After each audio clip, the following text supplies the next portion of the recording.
Hello, everyone. This is Jeffrey Kerr.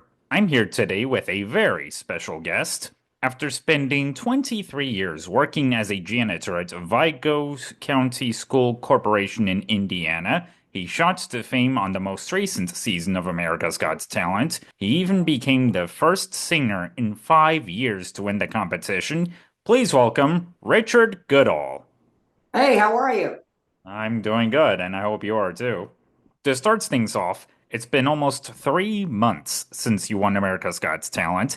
How does it feel now that some time has passed from that moment?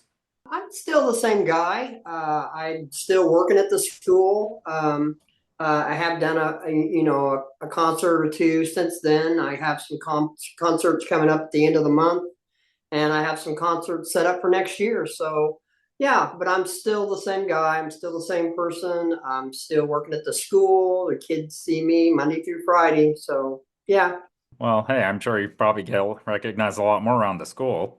yeah. The kids see me all the time, so it's just normal for them. Well, hey, that's nice to know that you, even with all this success, you managed to stay grounded. Oh yeah, absolutely. Yeah. How did the opportunity for you to audition for the show come about? I tried out just like anybody else and got through. You have a series of Zoom calls that you have to do, and you got to do story calls. And then once you make it through that process, then there's a waiting period, and then they put plane tickets on your phone, and you audition and see if you got what it takes to make it to the next round, and the next round after that. So yeah. And for your audition song, you sing Journey's Don't Stop Believin'. What inspired you to sing that one? Well, I mean, it's been pretty much become a mantra for me. I mean, I had tried out in 2009. I had tried out for other TV shows. I had tried out for The Voice. Didn't make it past the third round on that. And, at the end of the day, the song just, stands, just the words of the song, don't stop believing, even though you may fail or you may not get accepted for one thing, you can try out for another and keep going. And if you don't stop believing, eventually at some point, you'll make it. Well, yeah, but as they say, good things happen to those who wait. I have waited, so yeah, I understand. And the audition earned you a golden buzzer from Heidi Klum. What went through your mind when that happened? Total disbelief. I mean, in each round, I had no expectations.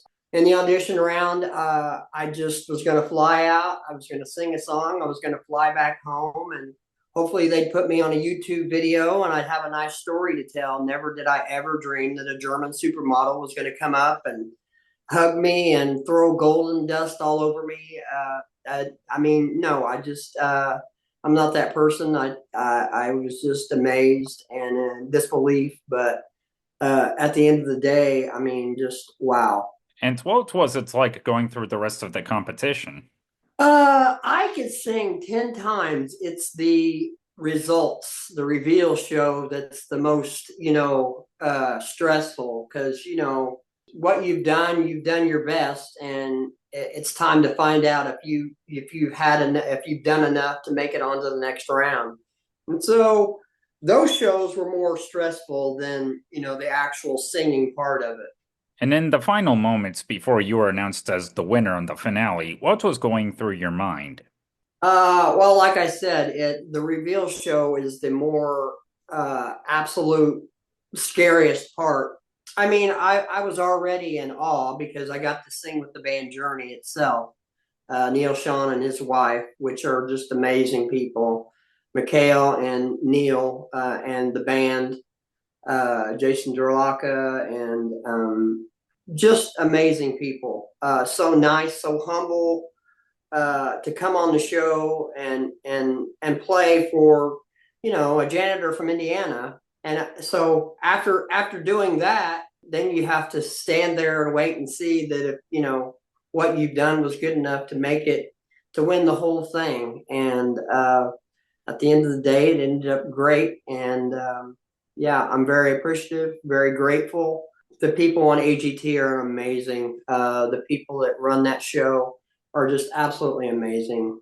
Helped me through every single step of the show, not just with the singing, but with, social media and doing interviews. And I've had to be like a sponge, just trying to learn all the stuff that it takes to be on a show like that, and and to take in people noticing who you are. Just being a regular person doing your day to day thing.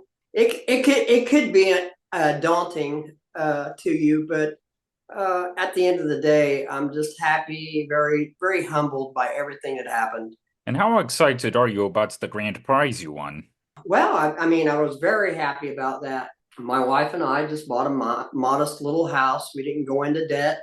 We haven't, done anything crazy. We're very comfortable, very happy, and very, very appreciative, very grateful for everything that has happened.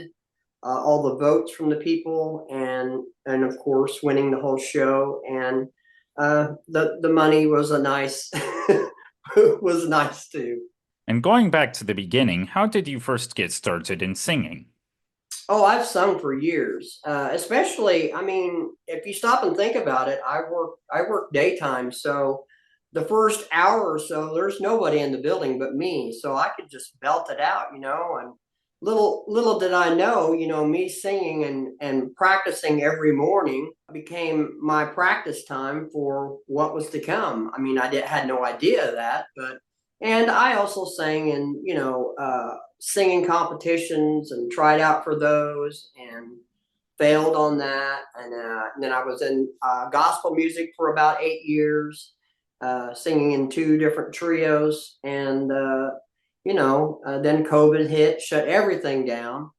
And so, yeah, I mean, it's been an amazing time. It really has. And to any fellow janitor out there who'd like to pursue a career in show business, where do you think would be a good place to start? Well, no better place than AGT. And if you go to AGT auditions right now, you can try out, submit a video, and I even think they're doing live auditions now. So you could even check out their website and see where they're trying out people live. But there's no better time if somebody normal, regular like me can get on the show, try out, make it through each round, and then ultimately win the show. If a regular person can do it, anybody can do it. I mean, there's a place for those people that have been in Vegas and are professionals, but I think the surprising thing is the people that are just everyday people. And if somebody like me can do it, anyone can do it. There's no better time. Absolutely. Before we go, do you have any upcoming projects that you'd like to share with us? Yeah, the 28th of December, I'm opening up for Howie in California. I've also got five concerts scheduled for next year, two in January and three in Indiana. The first one's in Troy, Ohio. The second one's in Greenburgh, Pennsylvania. That's with my band. And then I have three here in Indiana in April, which is Anderson, Indiana, Wabash, and Lafayette. So yeah, things are happening. Things are going good, and I'm getting to interview with great people like yourself. Thanks. So, do you plan to release an album or something? Maybe, yeah, it's a possibility. Yeah. Richard, I thank you very much for devoting your time to this conversation. It was great getting to talk to you. For those who'd like to keep up with your career, where can people find you on the internet? Facebook with the little blue check mark. Then I've got an Instagram and a TikTok. I don't do much on X, so yeah. But those are three places you can find me. Thanks again for joining me today, Richard. This was great, and happy holidays. Happy holidays, sir. Bye.